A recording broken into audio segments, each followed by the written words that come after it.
a purse filled with gold, retrieved by King Clovis, was so heavy that the mayor's eyes widened in astonishment. Never before had he been offered so much for an ordinary servant girl. Erchinoald tried to protest, suggesting that he was willing to present the girl as a gift to his sovereign, but Clovis II refused. A gift can be returned or reclaimed, the king of Neustria and Burgundy stated calmly. Therefore, I will pay, rather than accept the donation. We will leave tomorrow. He turned to the girl, who had been standing by the roaring fireplace the entire time. And you will become my queen. The beautiful Mathilde was born in the 626 into a noble Anglo-Saxon family, which, according to some historians, was related to the last pagan king of East Anglia. This likely meant that Mathilde received an education, learned to manage an estate, and was skilled in horseback riding. Her father began searching for a suitor for her, and circumstances dictated that he hurry. Pirates had started raiding the coast frequently, capturing young girls and taking them away. Families were not asked for ransom, meaning that Anglo-Saxon girls were either sold into slavery or kept as concubines. Mathilde met the same fate. At the age of 17, she was captured, spent a brief time aboard a pirate ship, and then found herself across the strait, where she was handed over to the service of the mayor of Neustria. Now, each of her days consisted of household chores, cleaning, and caring for other people's children. Running away was pointless. Mathilde had no money to return home. And were her family even alive? As the ship sailed away from the shore, she could clearly see the villages engulfed in flames. Mayor Erchinoald quickly recognized the appeal of the new servant girl, young, beautiful, and cheerful. However, he was not a base man, so he did not take advantage of his position as her master. Mathilde got along well with his wife, and soon her heavy workload was replaced with much lighter responsibilities. Realizing that the girl was educated, they entrusted her with teaching reading and writing to the younger members of the family. 4 years later, King Clovis II of Neustria and Burgundy came to visit the mayor. The young king, nearly the same age as Mathilde, saw her and was utterly captivated.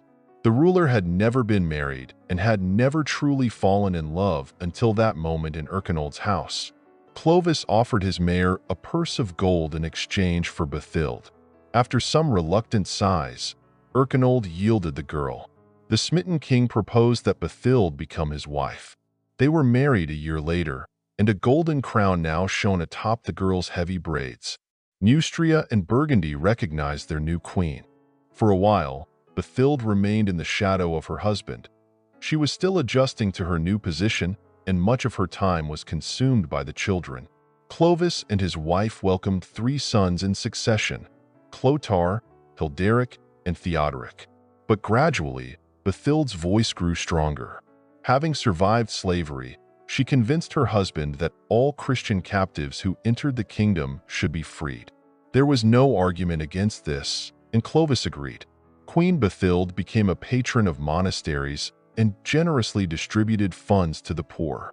The people grew to love her more and more for her kindness, her simplicity in communication, and her willingness to listen when needed.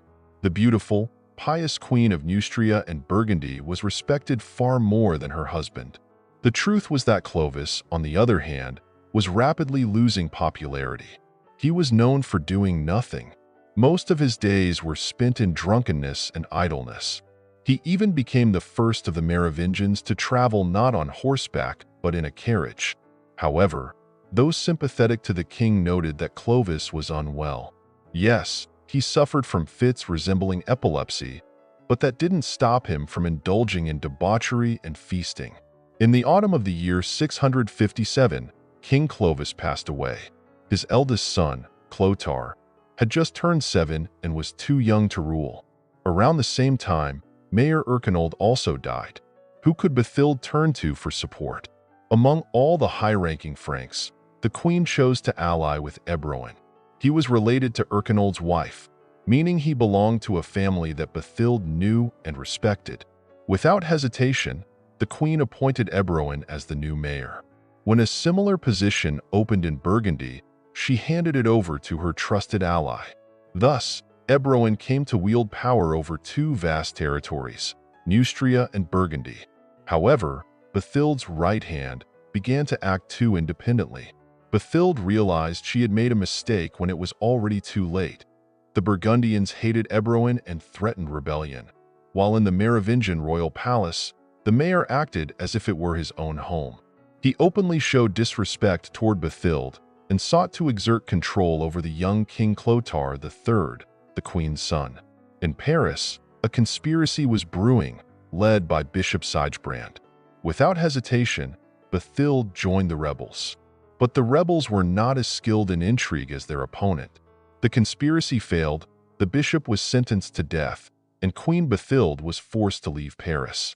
She had to take refuge in a monastery, where she eventually passed away. All three of Bathilde's sons became kings, and 2 centuries later, she was recognized as a saint. The Anglo-Saxon woman, once a slave, who fate had granted the right to become a Frankish queen, is still revered by the Catholic Church today.